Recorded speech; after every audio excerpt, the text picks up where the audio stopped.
उत्तर प्रदेश बाराबंकी एक निचला इलाका, निचला क्षेत्र, चारों तरफ जंगल, बीच में एक से दो गांव। उसी गांव के बीच में एक लड़का था जिसका नाम अशोक था। उम्र 30 साल थी।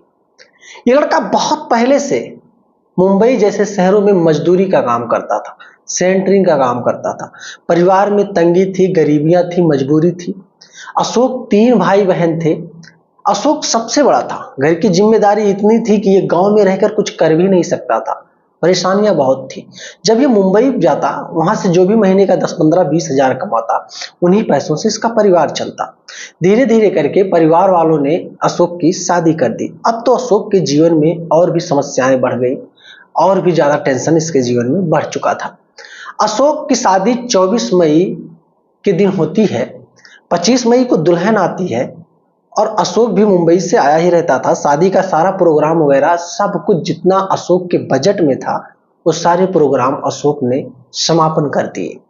धीरे धीरे करके 10 दिन गुजर गए, यूं ही पता नहीं चला। दुल्हन चली गई फिर से अपने घर, अपने माता पिता के यहाँ। अशोक फिर चला गया मुंबई। वहां 2 महीने तक, यानी कि जून और जुलाई, 2 महीने लगातार अशोक मुंबई में था। मुंबई से फिर से अशोक के डोंग का दिन धरा जाता है, यानी कि 2 महीने के बाद दुल्हन फिर से अशोक के घर पे आती है। यानी कि जून, जुलाई, अगस्त में दुल्हन जब पहुंचती है तो यहाँ रहती है। तो अशोक कहता है दुल्हन से कि तुम कुछ दिन तक रहो, मेरा काम बहुत अच्छा चल रहा है इस समय, मैं थोड़े और पैसे इकट्ठा कर लूं और पैसा कमा लूं, उसके बाद मैं फिर घर पे आऊंगा तो दिवाली तक तुम्हारे साथ रहूंगा। दुल्हन ये चीजें सुनने के बाद बहुत खुश होती है। दुल्हन भी कहीं ना कहीं घर की परिस्थिति को समझ रही थी। घर में मजबूरी है, कमाने वाले सिर्फ मेरे पति ही हैं, तो अगर 1-2 महीना उनका काम अच्छा चल रहा है तो 1-2 महीना वो अच्छे से पैसा कमा लेंगे तो परिवार में थोड़ा खुशियों का माहौल हो जाएगा। और साथ में दीपावली और दशहरा का त्योहार भी है, तो ये त्योहार का लुत्फ भी हम लोग आराम से उठाएंगे।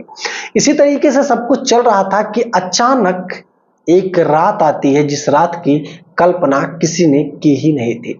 यानी कि चारों तरफ गांव के अगल बगल में लोगों को ये पता था कि नई नई शादी लड़के की हुई है, तो जाहिर सी बात है घर में कुछ ना कुछ जेवरात, कुछ ना कुछ नकदी रुपए तो जरूर होंगे। ये बात धीरे धीरे करके चोरों के कान तक भनक चल गई। एक दिन घर पे बाहर अशोक के माता पिता और घर के अंदर के दूसरे कमरे में अशोक का एक भाई और इसकी बहन पढ़ कर रहे थे। लेकिन घर का जो एकदम पिछला वाला हिस्सा था, पीछे खिड़की के रास्ते से एंटर करने पर घर का कमरा आता है, वो कमरा किसी और का नहीं बल्कि अशोक की दुल्हन का था। चोर किस तरीके से खिड़की के दरवाजे घुसते हैं और अंदर एंट्री करते हैं, और दुल्हन सोई हुई थी। रात के तकरीबन 12:30 से 1 बज रहे थे।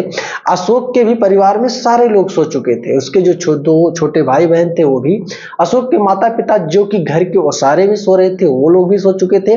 पूरे गांव में सन्नाटा पसरा हुआ था। इत्तेफाक की बात ये देखो कि गांव में लाइट भी उस वक्त नहीं थी। गांव के एक दूसरे छोर पर एक बड़ी सी नदी थी और गांव के एक दूसरे छोर पर बड़ा सा बगीचा था जो कि तकरीबन किलोमीटर के अप्रॉक्स में एक घना जंगल का रूप ले चुका था। गांव के इस हिस्से में करीब 2-3 गांव थे और गांव के दूसरे हिस्से में पूरा खेत और खलिहान था, जिस वजह से चोरों ने घटना को अंजाम देने में बिल्कुल कसर नहीं छोड़ा। चोर घर के अंदर घुसते हैं। टोटल 3 लोग थे। किसी तरीके से दुल्हन ने, इत्तेफाक देखो कि दुल्हन की जो घर की कुंडी थी वो कुंडी लगी नहीं थी ठीक से। घर बस उठकुनाया हुआ था, क्योंकि दुल्हन को ये चीज भनक ही नहीं थी कि उसके भी साथ ऐसी कभी घटना घटित हो सकती है। दुल्हन के पास जाते हैं। पहले तो दुल्हन को बंदूक की नोक पर और चाकू की नोक पर चुप रहने को बोला जाता है, जिससे दुल्हन की आंखों में सिर्फ आंसू और भय दिख रहे थे। दुल्हन एक शब्द बोल नहीं पा रही थी, सिर्फ चुपचाप लेटी थी। एक चोर घर को, पूरा दुल्हन के कमरे को टटोल रहा था। दुल्हन ने जो भी गहने छोटे मोटे पहने थे और जो भी शादी में दुल्हन को मिला था अशोक के परिवार के द्वारा, उन गहनों को चोर अच्छे से टटोल करके अपने झोरी में रखते हैं और बाकी को धीरे धीरे करके पूरे घर की तलाशी कमरे के अंदर लेते हैं कि और भी कोई कीमती चीज चोरों के हाथ लग जाए।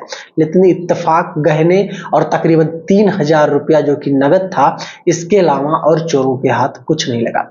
लेकिन दुल्हन की खूबसूरती देखकर और नई नई उम्र देखकर कि 26-27 साल की एक लड़की जो दुल्हन के रूप में है और इसके पास कोई पति नहीं है, धीरे धीरे करके चोरों के मन में पता नहीं क्या आया, बारी बारी करके चोरों ने घटना को अंजाम ही नहीं, बहुत बड़ी घटना को अंजाम दे दिया।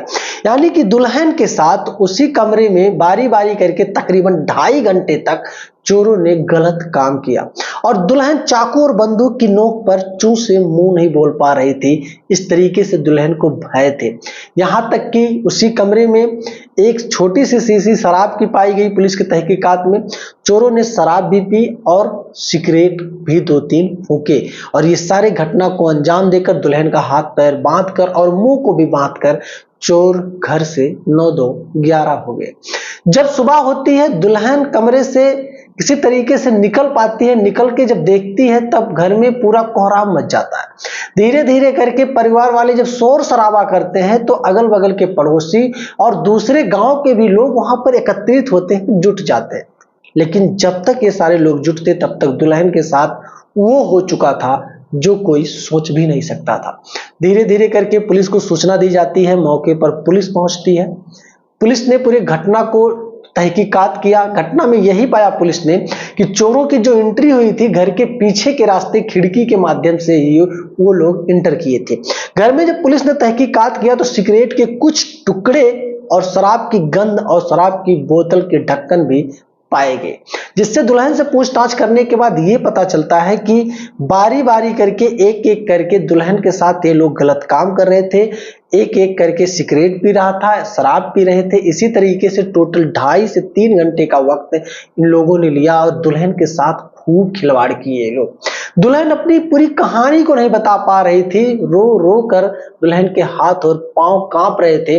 और ये बात जब अशोक सुनता है मुंबई में, अशोक तुरंत चालू टिकट निकालता है, क्योंकि फ्लाइट से आने के लिए उसके पास पैसे ही नहीं थे।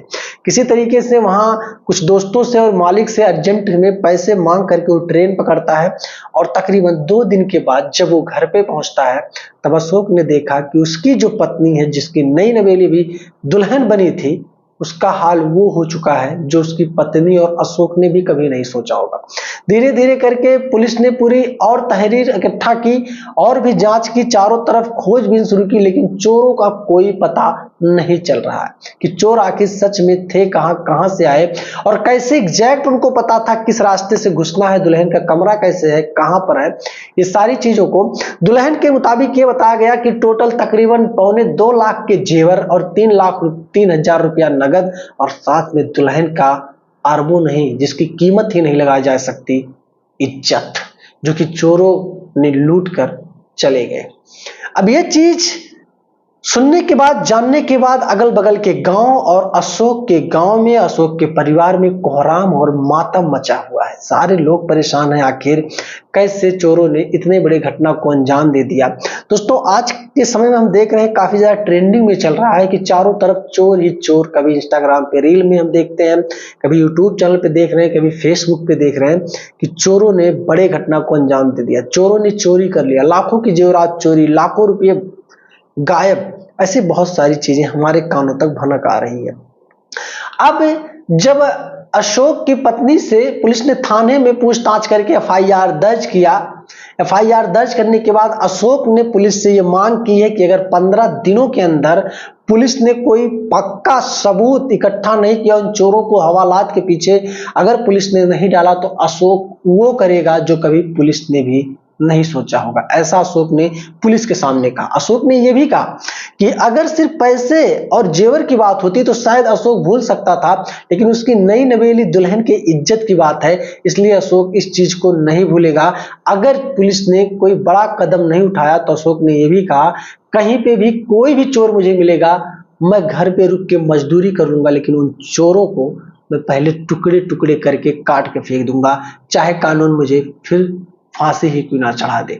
अब पुलिस ने अशोक के इस बयान को सुनने के बाद नाराजगी जताई, लेकिन अशोक के परिवार के ऊपर हुए घटना को देखते हुए पुलिस भी कुछ कर नहीं सकती थी। अशोक को समझाई बुझाई और अशोक को ये सराहना दिया है कि आप परेशान मत हो, 15 दिनों के अंदर ही उन चोरों को पकड़कर हवालात के अंदर डाल दिया जाएगा और फिर उनसे पूछताछ करके पिटाई भी की जाएगी।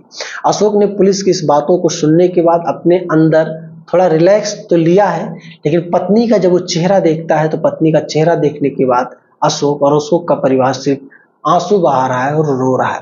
दोस्तों, इस कहानी को सुनने के बाद क्या कहना चाहोगे? हाल ही की ये कहानी है, किसी व्यक्ति के माध्यम से जब मेरे तक पहुंची तो मैंने इस कहानी को आप तक परोसने की कोशिश की ताकि जागरूकता के माध्यम से ये कहानी आप तक पहुंचे और आप भी जागरूक हो, चूंकि इस समय सच में चोरी बहुत बड़ी लेवल पर पहुंच रही है। चारों तरफ सुनने को मिल रहा है कि यहाँ चोर पकड़े गए, यहाँ चोरी हो गई। तो इसलिए अपने परिवार की सुरक्षा करें, अपने पैसे की और अपने इज्जत की, हर चीज की सुरक्षा आपके हाथ में है। मिलेंगे जल्द ही एक सच्ची सी कहानी को लेकर, तब तक के लिए जय हिंद।